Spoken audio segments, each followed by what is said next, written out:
Welcome to the Tech Egg. Don't get scrambled. Enjoy the video.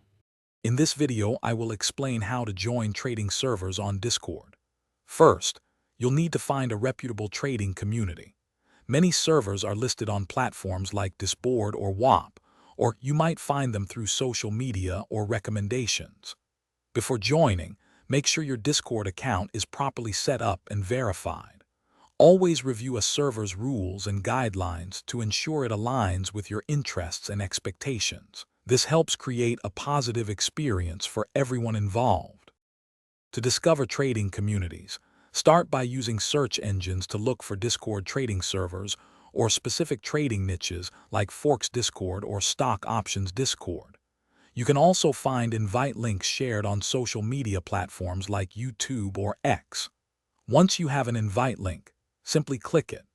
Discord will then prompt you to join the server, often allowing you to preview it before fully committing.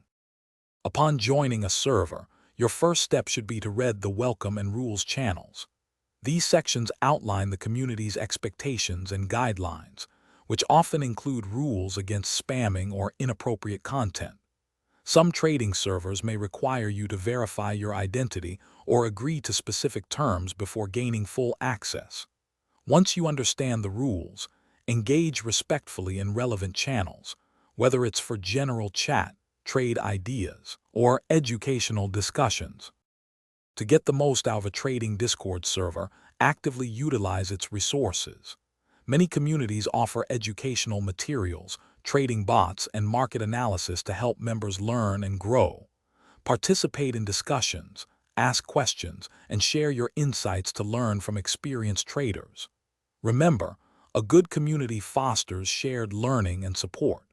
And hey, if you're looking to deepen your financial understanding, check the description for a book that can truly change how you think about money, along with other great deals.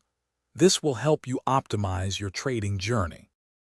Thanks for watching. Consider subscribing if I helped unscramble your problems.